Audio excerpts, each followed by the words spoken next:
의 중심 풍경이었다면 지금은 한복을 차려입고 스마트폰을 든 외국인이 그 자리를 빠르게 채우고 있습니다. 단순히 외국인이 조금 많아진 정도가 아닙니다. 경복궁을 누가 찾고 어떻게 즐기며 주변에서 무엇을 소비하는지까지 완전히 달라지고 있는 겁니다. 오늘은 한국인 관람객이 줄어든 사이 외국인이 38%나 늘어난 경복궁의 뜻밖의 변화, 그 뒤에 숨어있는 놀라운 통계, 외국인들이 수많은 서울 관광지 중에서 굳이 경복궁을 선택하는 이유, 그리고 이 성공이 우리에게 던지는 새로운 숙제까지 하나하나 자세히 살펴보겠습니다. 끝까지 보시면 경복궁 앞에서 왜 외국어가 한국어만큼 자주 들리는지, 그리고 이 장면이 단순한 관광 유행을 넘어 한국 문화의 위치가 달라졌다는 신호인 이유를 분명하게 이해하시게 될 겁니다. 우선 숫자부터 보겠습니다. 국가유산청 국립유적본부 자료에 따르면 2026년 상반기 경복궁을 찾은 관람객은 총 364만 5,418명이었습니다. 지난해 같은 기간 329만 4,514명과 비교하면 17% 증가한 수치입니다. 반년 동안 364만 명이 넘는 사람이 한 궁궐을 찾았다는 것만으로도 놀라운데 이 증가세를 사실상 외국인 관광객이 이끌었다는 점이 더 중요합니다. 같은 기간 경복궁을 방문한 외국인은 163만 1,295명으로 집계됐습니다. 지난해 상반기 118만 5,595명보다 44만 5,700명 늘었고 증가율은 정확히 37.6%였습니다. 제목에서 말한 38%가 바로 이 숫자입니다. 그렇다면 한국인은 얼마나 줄었을까요? 전체 관람객에서 외국인 관람객을 빼서 계산해보면 2025년 상반기 한국인 관람객은 약 210만 8,919명이었지만 2026년 상반기에는 약 201만 123명으로 감소합니다. 1년 사이 약 9만 4,800명이 줄어든 셈이고 비율로는 약 4.5% 감소한 결과입니다. 외국인은 44만 명 넘게 늘었는데 한국인은 9만 명 넘게 줄었습니다. 그래서 경복궁 전체 방문객이 증가했음에도 현장에서는 한국인보다 외국인이 훨씬 빠르게 많아졌다는 느낌을 받게 되는 겁니다. 비중으로 보면 변화는 더욱 선명합니다. 지난해 상반기 경복궁 전체 관람객 가운데 외국인이 차지한 비중은 약 36%였습니다. 그런데 올해 상반기에는 약 44.7%까지 올라왔습니다. 입장객 10명 가운데 4명을 훌쩍 넘어 거의 절반이 외국인인 셈이죠. 주말이나 한복 대여점이 붐비는 시간대에는 체감 비중이 이보다 훨씬 높게 느껴질 수밖에 없습니다. 광화문에서 근정전으로 이어지는 중심 동선만 보면 외국인 관광객이 경복궁의 주인공처럼 보이는 이유가 숫자로도 설명됩니다. 경복궁만의 일도 아닙니다. 올해 상반기 경복궁과 창덕궁, 창경궁, 덕수궁, 종묘를 찾은 관람객은 총 741만 945명이었고 이 가운데 외국인은 226만 7,964명으로 전체의 30.6%를 차지했습니다. 궁궐과 종묘를 찾은 사람 10명 중 3명 이상이 외국인이었다는 뜻입니다. 하지만 여기에도 흥미로운 쏠림 현상이 있습니다. 4대 궁과 종묘를 찾은 외국인 226만여 명 가운데 경복궁 방문객만 163만 명이 넘었습니다. 단순 계산으로 약 72%가 경복궁에 집중된 겁니다. 외국인에게 한국의 궁궐은 여러 선택지 가운데 하나가 아니라 사실상 경복궁 하나로 대표되고 있는 셈이죠. 지난해 전체 통계도 같은 흐름을 보여줍니다. 2025년 경복궁 연간 관람객은 688만 6,650명으로 궁궐과 왕릉을 통틀어 가장 많았습니다. 그중 외국인은 278만 3,998명, 전체의 40.4%였습니다. 4대 궁과 종묘, 조선왕릉 전체를 찾은 외국인도 426만 명을 넘어서며 전년보다 34% 이상 증가했습니다. 코로나19 이전 수준을 회복하는 데 그치지 않고 아예 새로운 기록을 써 내려가기 시작한 겁니다. 몇 년 전까지만 해도 외국인 관광객이 돌아왔다는 표현을 썼다면 이제는 외국인이 한국의 대표 문화유산 관람시장을 확대하고 있다고 말해야 할 정도입니다. 자, 여기서 궁금증이 생깁니다. 왜 외국인은 이렇게 빠르게 경복궁으로 몰려오는데 한국인 방문은 오히려 줄어드는 걸까요? 먼저 외국인의 입장에서 경복궁이 어떤 장소인지 생각해 봐야 합니다.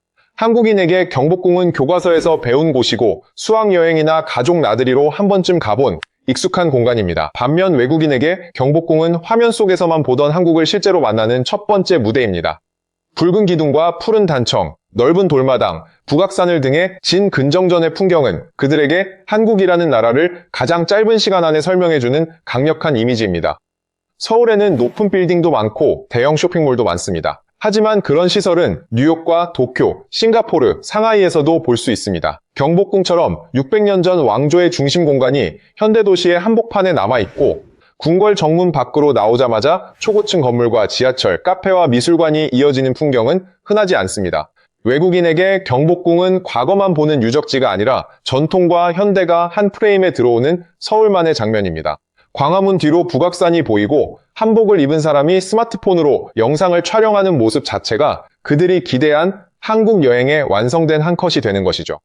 첫 번째 이유는 역시 한류입니다. 과거 외국인이 한국을 떠올릴 때 가장 먼저 생각한 것은 전쟁과 분단, 빠른 경제 성장, 전자제품 정도였습니다. 지금은 다릅니다. K-팝과 드라마, 영화, 웹툰, 음식, 뷰티를 통해 한국을 먼저 접한 뒤 실제 공간을 찾아오는 사람들이 크게 늘었습니다. 이들에게 궁궐은 어렵고 조용한 역사 유적이 아닙니다. 드라마 속 왕과 왕비가 걸었던 길, 뮤직비디오에서 본 색감, 게임과 웹툰에서 익힌 의복과 건축을 현실에서 확인하는 체험 공간입니다. 현대 대중문화가 전통 문화로 사람들을 끌어들이는 거대한 입구가 된 겁니다.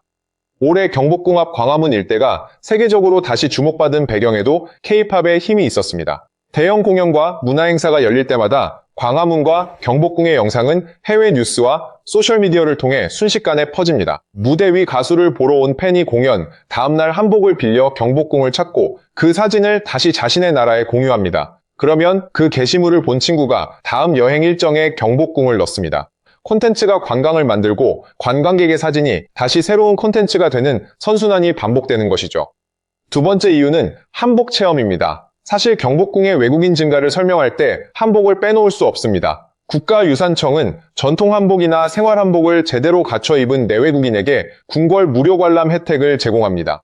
경복궁 일반 관람료는 대인 기준 3,000원으로 이미 부담이 크지 않지만 한복을 입으면 입장료가 무료가 됩니다. 중요한 것은 돈 몇천 원을 아끼는 데 있지 않습니다.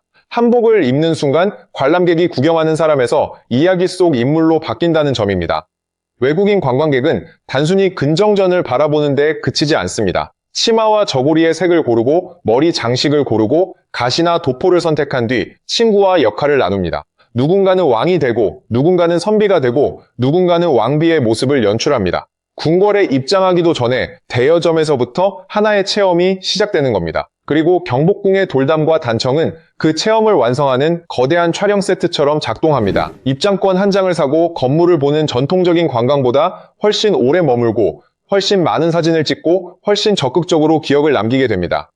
이 차이는 한국인과 외국인의 행동에서도 드러납니다. 한국인은 경복궁에 가더라도 편한 일상복 차림으로 산책하거나 전시를 보고 조용히 돌아오는 경우가 많습니다. 이미 여러 번 방문했다면 근정전 앞에서 반드시 사진을 찍어야 한다는 압박도 크지 않습니다. 하지만 외국인에게는 생애 처음이자 어쩌면 마지막일 수 있는 방문입니다. 날씨가 덥더라도 옷을 갖춰 입고 사람이 많더라도 가장 좋은 촬영 지점을 기다립니다. 한 장소를 소비하는 집중도가 다르기 때문에 현장에서는 실제 숫자보다 외국인의 존재감이 더 크게 느껴집니다. 세 번째 이유는 경복궁의 압도적인 접근성입니다. 지하철역에서 내리면 바로 궁궐 입구로 이어지고 주변에는 광화문 광장과 청와대, 서촌, 북촌, 인사동, 국립고궁박물관, 국립민속박물관이 한데 모여 있습니다. 외국인 관광객은 짧은 일정 안에서 최대한 많은 장소를 보고 싶어 합니다. 오전에 경복궁에서 한복 사진을 찍고 점심에는 서촌에서 음식을 먹고 오후에는 북촌과 인사동을 둘러본 뒤 저녁에는 명동이나 한강으로 이동할 수 있습니다. 하루 동선의 중심축을 만들기에 경복궁만큼 편리한 곳이 드뭅니다. 특히 한국을 처음 찾은 자유여행객에게 경복궁은 실패할 가능성이 낮은 선택입니다. 길을 찾기 쉽고 사진이 잘 나오고 주변에 식당과 카페가 많으며 날씨나 체력에 따라 일정을 줄이거나 늘리기도 쉽습니다. 역사 지식이 부족해도 아름다운 건축과 의상만으로 충분히 즐길 수 있고 더 깊이 알고 싶은 사람은 해설과 박물관을 이용할 수 있습니다. 초보 여행객과 역사 애호가를 동시에 만족시키는 넓은 입구를 가진 관광지인 셈입니다.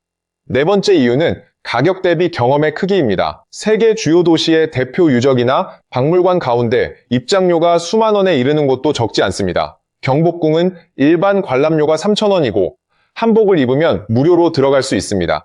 넓은 궁궐을 걸으며 수문장 교대식을 보고 박물관까지 연계할 수 있다는 점을 생각하면 외국인에게는 놀라울 정도로 저렴한 콘텐츠입니다. 여행 경비가 오르는 상황에서 가격은 낮고 사진과 체험의 만족도는 높으니 자연스럽게 추천 목록 상단에 올라갈 수밖에 없습니다.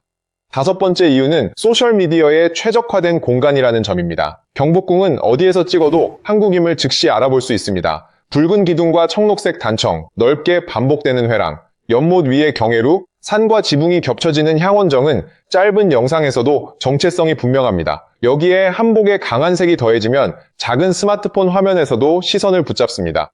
관광객 한 명이 올린 사진과 영상은 단순한 개인 기록에 머물지 않고 그 사람의 친구와 팔로워에게 한국 여행 광고처럼 전달됩니다. 흥미로운 점은 외국인이 경복궁을 즐기는 방식이 점점 다양해지고 있다는 것입니다. 예전에는 단체 관광버스를 타고 와서 정해진 시간 안에 근정전 앞에서 사진을 찍고 떠나는 일정이 많았습니다. 지금은 자유여행객이 한복을 빌리고 전문 촬영을 예약하고 전통차를 마시고 서촌 공방에서 소품을 만든 뒤 야간 관람까지 이어갑니다. 건물 하나를 보고 떠나는 관광에서 하루 전체를 전통 문화로 채우는 관광으로 바뀌고 있는 겁니다. 이 변화는 주변 상권에도 훨씬 큰 영향을 줍니다.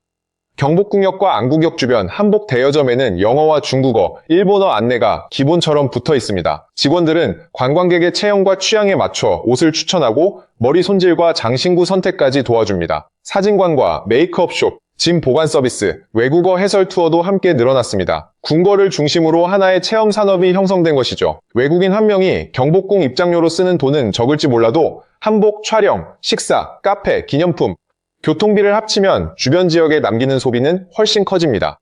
전통문화 상품의 변화도 눈에 띕니다. 예전 기념품점에서 흔히 보던 열쇠고리와 엽서만 있는 것이 아닙니다. 단청색을 활용한 문구류, 궁궐 지붕과 왕실 문양을 현대적으로 재해석한 가방, 조명, 식기, 인형, 향 제품이 등장했습니다. 젊은 외국인들은 이런 상품을 낡은 관광 기념품이 아니라 세련된 한국 디자인으로 받아들입니다. 올해 K-헤리티지 상품 판매가 빠르게 늘어나는 현상도 전통이 박물관 유리장 안에만 머무르지 않고 일상 소비로 확장되고 있음을 보여줍니다. 여섯 번째 이유는 밤의 궁궐과 계절형 프로그램입니다. 낮에 보는 경복궁과 조명이 켜진 밤의 경복궁은 전혀 다른 장소처럼 느껴집니다. 올해 상반기 야간 관람은 5월 중순부터 6월 중순까지 운영됐고 하루 관람 인원이 제한된 가운데 외국인을 위한 현장 구매 물량도 따로 마련됐습니다. 낮에는 강한 햇빛 때문에 오래 걷기 어려웠던 관광객도 저녁에는 경회루 연못에 비친 불빛과 고요한 회랑을 천천히 즐길 수 있습니다. 예약이 필요한 특별한 경험이라는 점이 오히려 희소성을 높이고 여행 후기와 짧은 영상에서 강한 화제를 만들어냅니다. 경회루와 향원정 내부를 해설과 함께 둘러보는 특별관람처럼 평소 들어가기 어려운 공간을 개방하는 프로그램도 경복궁의 이미지를 바꾸고 있습니다. 예전에는 정문을 통과해 근정전을 보고 나오는 것이 전형적인 일정이었다면 지금은 건축과 정원, 왕실 생활, 복원 과정까지 주제별로 선택할 수 있습니다. 외국어 해설이 충분히 확대된다면 사진을 목적으로 들어온 관광객도 자연스럽게 역사에 관심을 갖게 됩니다. 아름다움으로 사람을 끌어들인 뒤 이야기로 오래 붙잡는 구조가 만들어지는 것이죠. 국립고궁박물관과 국립민속박물관이 가까이 있다는 점도 경복궁의 경쟁력을 높입니다. 궁궐에서 본 왕실 문양과 의뢰, 생활 도구를 박물관에서 다시 확인하면 단순한 배경이 구체적인 역사로 연결됩니다. 비가 오거나 더위가 심할 때 실내 전시를 함께 이용할 수 있다는 것도 장점입니다. 실제 여행 일정에서는 날씨에 따라 계획이 자주 틀어지는데 야외 궁궐과 실내 박물관을 한 구역에서 조합할 수 있으니 여행자가 느끼는 위험이 줄어듭니다. 경복궁이 초보 자유여행객에게 특히 강한 이유가 바로 이런 안정성입니다. 또 하나 놓치기 쉬운 변화는 외국인이 한국 전통문화의 새로운 해설자가 되고 있다는 점입니다. 한국을 여행한 외국인이 자신의 언어로 경복궁 관람 방법과 한복 대여 팁, 사진이 잘 나오는 시간, 조용한 정각을 소개합니다. 공식 관광 홍보보다 같은 나라 여행자의 설명을 더 신뢰하는 사람도 많습니다. 이렇게 만들어진 수천 개의 개인 여행기가 검색 결과와 소셜미디어에 쌓이면서 경복궁은 방문하기 쉬운 장소가 됩니다. 정보가 많을수록 불안은 줄고 불안이 줄수록 더 많은 자유여행객이 찾아오는 강력한 네트워크 효과가 생기는 겁니다. 그렇다면 한국인은 왜 줄었을까요? 공식 통계는 감소 원인을 하나로 단정하지 않습니다. 다만 현장의 변화를 살펴보면 몇 가지 가능성을 생각해 볼 수 있습니다. 가장 먼저 익숙함의 문제입니다. 외국인에게 경복궁은 한국 여행에서 반드시 가야 하는 장소지만 한국인에게는 언제든 갈 수 있는 곳입니다. 어릴 때 현장학습으로 다녀왔고 학교 교과서에서 반복해봤으며 텔레비전에도 자주 나오기 때문에 새로움을 느끼기 어렵습니다. 특별한 행사나 야간 개장이 아니면 굳이 시간을 내지 않는 사람이 많을 수밖에 없습니다. 두 번째는 혼잡도입니다. 경복궁이 외국인에게 인기를 얻을수록 주말과 성수기에는 입장 줄과 촬영 인파가 길어집니다. 한국인 가족이나 중장년층 관람객은 조용히 산책하고 건축을 감상하고 싶어 하지만 유명 촬영 지점마다 사람이 몰리고 단체 관광객이 이동하면 피로를 느낄 수 있습니다. 서울 시민에게는 창덕궁 후원이나 덕수궁 돌담길, 비교적 한적한 왕릉처럼 대체할 수 있는 공간도 많습니다. 결국 경복궁의 성공이 일부 내국인을 다른 문화유산으로 이동시키는 역설적인 결과를 만들었을 가능성도 있습니다. 세 번째는 한국인의 해외여행 회복입니다. 최근 한국인의 해외 출국이 빠르게 늘면서 국내 대표 관광지에 쓰던 주말과 휴가가 일본, 베트남, 태국, 유럽 등으로 분산되고 있습니다. 반대로 한국을 찾는 외국인은 사상 최고 수준으로 늘고 있습니다. 한쪽에서는 한국인이 해외로 나가고 다른 쪽에서는 외국인이 한국으로 들어오면서 경복궁의 관람객 구성도 자연스럽게 바뀌는 것이죠. 경복궁 안에서 한국어보다 외국어가 더 자주 들리는 장면은 세계 관광 이동이 양방향으로 커진 결과이기도 합니다. 네 번째는 한국인에게 궁궐을 다시 방문하게 할 새로운 이유가 충분한가 하는 문제입니다. 외국인은 첫 방문 자체가 강력한 동기지만 한국인은 재방문 동기가 필요합니다. 계절마다 다른 전시, 깊이 있는 해설, 궁중 음식과 음악 체험, 어린이를 위한 교육, 중장년층을 위한 역사 산책처럼 방문할 때마다 달라지는 콘텐츠가 있어야 합니다. 야간 관람과 궁중 문화 축전이 큰 인기를 끄는 이유도 평소와 다른 궁궐을 볼 수 있기 때문입니다. 결국 한국인 감소는 경복궁이 실패했다는 뜻이 아니라 내국인에게 익숙한 유산을 어떻게 새롭게 보여줄 것인가 라는 질문을 던집니다. 자, 여기까지만 보면 외국인 증가가 경복궁과 주변 상권에 활력을 불어넣는 완벽한 성공처럼 보입니다. 실제로 긍정적인 효과는 분명합니다. 세계인이 한국 전통 문화를 직접 체험하고 한복과 궁궐 건축에 관심을 갖고 주변 상점과 식당에서 돈을 씁니다. 한류가 음악과 드라마를 넘어 역사와 국가유산으로 확장된다는 점도 매우 중요합니다. 유행하는 가수나 작품은 시간이 지나면 바뀔 수 있지만 궁궐과 한복, 음식, 공예에 대한 관심으로 이어진다면 한국 관광의 기반은 훨씬 깊어집니다. 하지만 화려한 숫자 뒤에는 반드시 살펴봐야 할 그림자도 있습니다. 첫 번째는 경복궁 집중 현상입니다. 올해 상반기 외국인 관람객은 경복궁에 163만 명이 몰린 반면 창경궁은 약 9만 2천 명, 종묘는 약 4만 명에 그쳤습니다. 외국인이 한국 전통문화 전체에 관심을 보인다고 말하기에는 방문지가 지나치게 한 곳에 몰려 있습니다. 경복궁에서 사진을 찍고 바로 명동으로 이동한다면 한국 궁궐 문화의 깊이와 다양성을 충분히 경험했다고 보기는 어렵습니다. 창덕궁에는 자연지형을 살린 후원이 있고 창경궁에는 왕실 가족의 생활과 근대사의 흔적이 있으며 덕수궁에는 전통 정각과 서양식 건축이 함께 있습니다. 종묘는 조선 왕실의 재래와 음악을 이해할 수 있는 특별한 공간입니다. 그런데 외국인 관광 정보와 여행 상품이 경복궁 한 곳에 집중되면서 다른 궁궐은 선택지에조차 들어가지 못하는 경우가 많습니다. 경복궁의 성공을 다른 국가유산으로 확산하지 못하면 한 곳은 과밀해지고 다른 곳은 외국인의 관심에서 계속 멀어지는 불균형이 커질 수 있습니다. 두 번째 그림자는 궁궐이 역사 공간보다 사진 촬영장으로만 소비될 위험입니다. 한복을 입고 아름다운 사진을 남기는 것은 전통 문화를 친근하게 만드는 훌륭한 방법입니다. 문제는 그 경험이 사진 한 장에서 끝날 때입니다. 근정전이 어떤 기능을 했는지, 경회로에서 어떤 행사가 열렸는지, 일제강점기에 궁궐이 어떻게 훼손됐고 이후 어떤 복원 과정을 거쳤는지 전혀 알지 못한 채 옷과 배경만 소비한다면 문화유산의 의미는 얇아질 수밖에 없습니다. 한복 자체도 비슷합니다. 대여 시장이 커지면서 화려하고 사진이 잘 나오는 의상이 빠르게 늘었지만 역사적 형태와 거리가 멀거나 지나치게 상업적으로 변형된 옷도 등장합니다. 물론 전통은 시대에 따라 변화하고 생활 속에서 새롭게 해석될 수 있습니다. 그러나 무엇이 전통 한복이고 무엇이 창작 의상인지 설명 없이 뒤섞이면 외국인은 그것을 모두 조선시대 복식으로 오해할 수 있습니다. 재미와 정확성 사이에서 균형을 잡는 안내가 필요한 이유입니다. 세 번째는 혼잡과 보존 문제입니다. 경복궁은 테마파크가 아니라 실제 국가유산입니다. 수백만 명이 같은 길을 걷고 특정 장소에 모여 촬영하고 시설물에 기대거나 출입 제한 구역에 들어가려 하면 관리 부담이 커집니다. 관람객이 늘어나는 만큼 안내 인력과 다국어 표지, 휴식 공간, 쓰레기 관리, 안전 통제도 함께 확대돼야 합니다. 특히 폭염과 폭우가 잦아지는 상황에서는 그늘과 식수, 응급 대응 체계도 중요한 관광 품질이 됩니다. 네 번째는 지역 주민과 상권의 변화입니다. 외국인 수요가 커지면 한복 대여점과 관광 기념품점이 늘고 임대료도 오를 수 있습니다. 관광객에게 필요한 가게가 많아지는 대신 주민이 이용하던 세탁소, 식료품점, 저렴한 식당이 사라질 가능성도 있습니다. 서촌과 북촌은 지금도 사람들이 생활하는 동네입니다. 골목이 온통 촬영 장소가 되고 사유지 앞에서 소음이 이어진다면 주민의 일상은 불편해집니다. 관광객이 많이 오는 것과 주민이 행복하게 사는 것은 자동으로 같은 결과가 되지 않습니다. 다섯 번째는 한국인의 소외감입니다. 외국인이 늘었다는 사실 자체가 문제는 아닙니다. 오히려 자랑스러운 변화입니다. 하지만 안내와 서비스, 상품이 외국인 관광객의 사진 촬영과 소비에만 맞춰질 경우 한국인은 자신의 문화유산이 관광상품으로만 변했다고 느낄 수 있습니다. 경복궁은 해외 관광객에게 보여주기 위한 배경이기 전에 한국인이 역사와 기억을 공유하는 공공공간입니다. 외국인의 첫 방문과 한국인의 재방문이 함께 만족스러워야 진짜 살아있는 문화유산이 됩니다.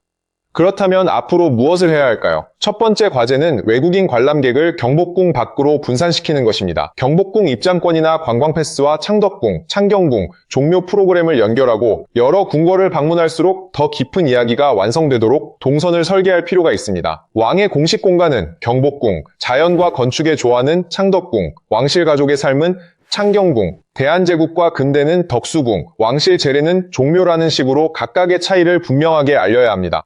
두 번째는 사진 뒤에 이야기를 붙이는 일입니다. 스마트폰으로 짧게 볼 수 있는 다국어 설명, 건물 앞에서 바로 들을 수 있는 오디오 해설, 한복의 종류와 신분별 차이를 알려주는 체험, 어린이도 이해할 수 있는 이야기형 투어가 필요합니다. 외국인이 금정전 앞에서 멋진 사진만 남기는 데서 끝나지 않고 왜 이 건물이 중요한지 한 가지라도 기억하고 돌아간다면 관광의 깊이는 완전히 달라집니다.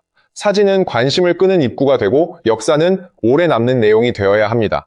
세 번째는 한국인을 위한 재방문 콘텐츠입니다. 경복궁을 이미 다녀간 사람도 계절과 시간, 주제에 따라 전혀 다른 궁궐을 만날 수 있어야 합니다. 봄에는 궁중정원과 꽃, 여름에는 야간 관람과 건축의 바람길, 가을에는 왕실 의례와 음악, 겨울에는 복원과 보존 이야기를 중심으로 프로그램을 나눌 수 있습니다. 단순히 무료 입장 행사를 늘리는 것보다 다시 가야 할 이유를 정교하게 만드는 것이 중요합니다. 네 번째는 체류 시간을 늘리는 것입니다. 관람객 수만 많아서는 주변 경제와 문화 이해가 충분히 커지지 않습니다. 경복궁을 1시간 보고 떠나는 관광객을 국립고궁박물관과 서촌공방, 전통시장, 한식체험, 공연으로 연결해야 합니다. 외국인이 하루를 오래 머물수록 소비도 늘고 지역을 이해할 기회도 많아집니다. 동시에 대형 프랜차이즈만 이익을 얻는 구조가 아니라 오래된 식당과 작은 공방, 지역 상인이 함께 혜택을 받을 수 있도록 안내와 예약 시스템을 세심하게 설계해야 합니다. 다섯 번째는 정확한 통계와 품질 관리입니다. 지금까지는 관람객이 몇 명 늘었는지가 성공의 기준이었습니다. 앞으로는 얼마나 오래 머물렀는지, 무엇을 배웠는지, 다른 궁궐도 방문했는지, 주민이 어떤 불편을 겪는지, 다시 오고 싶은지까지 측정해야 합니다. 숫자가 늘었다는 사실에만 기뻐하면 경복궁은 붐비는 명소가 될 수는 있어도 존중받는 세계적 문화유산으로 성장하기 어렵습니다. 여기서 다시 처음의 장면으로 돌아가 보겠습니다. 광화문을 지나 흥내문으로 들어가는 사람들 사이에서 다양한 언어가 들리고 형형색색의 한복 치마가 바람에 흔들립니다. 한 외국인 가족은 지도를 들고 경회로 방향을 찾고 젊은 한국인 직장인은 점심시간에 궁궐 담장을 따라 걷습니다. 수문장 교대식이 시작되자 모두가 동시에 스마트폰을 들어 올립니다. 국적은 다르지만 같은 북소리를 듣고 같은 문을 바라보는 순간입니다. 몇 년 전까지만 해도 경복궁의 외국인 증가는 코로나19 이후 관광이 회복되는 과정으로 설명할 수 있었습니다. 지금은 상황이 다릅니다. 올해 상반기에만 163만 명이 넘는 외국인이 경복궁을 찾았고 전년보다 37.6% 증가했습니다. 외국인 비중은 거의 45%에 이르렀습니다. 반면 한국인 관람객은 약 4.5% 줄었습니다. 이 숫자는 경복궁이 더 이상 한국인만의 익숙한 역사 공간이 아니라 세계인이 한국을 처음 만나는 국제적인 문화 무대로 변하고 있다는 사실을 보여줍니다. 그러나 진짜 성공은 외국인이 한국인을 밀어내는 데 있지 않습니다. 외국인이 늘어난 덕분에 한국인이 자신의 유산을 새롭게 바라보고 한국인이 다시 찾을 만한 콘텐츠가 생기며 다른 궁궐과 지역까지 관심이 확산되는 것이 가장 좋은 결과입니다. 경복궁에서 시작된 호기심이 창덕궁과 종묘, 왕릉, 지방의 서원과 사찰, 전통시장과 공예마을로 이어질 때 한국 전통문화는 단순한 관광 유행을 넘어 오래가는 경쟁력이 됩니다. 경복궁은 600년 전의 건물을 보존해 놓은 거대한 배경이 아닙니다. 수많은 파괴와 복원, 기억과 논쟁을 품고 지금도 의미가 계속 만들어지는 살아있는 공간입니다. 외국인 관광객의 웃음과 한복 사진도 그 새로운 역사 일부가 될 수 있습니다. 다만 그 장면이 오래 지속되려면 궁궐의 품격과 주민의 일상, 한국인의 기억, 관광객의 즐거움이 함께 존중받아야 합니다. 한국인은 줄었는데 외국인은 38% 늘어난 경복궁. 이 뜻밖의 변화는 누군가의 자리가 사라졌다는 단순한 이야기가 아닙니다. 한국 문화가 세계인의 여행 목적이 되었고 우리가 너무 익숙해서 지나쳤던 궁궐이 다른 사람에게는 평생 기억할 특별한 장소가 되었다는 이야기입니다. 동시에 그 뜨거운 관심을 숫자와 사진에만 머물게 하지 말고 더 깊은 이해와 더 넓은 지역으로 연결해야 한다는 경고이기도 합니다. 앞으로 경복궁이 외국인이 한번 사진 찍고 떠나는 장소가 될지, 한국인과 세계인이 함께 역사를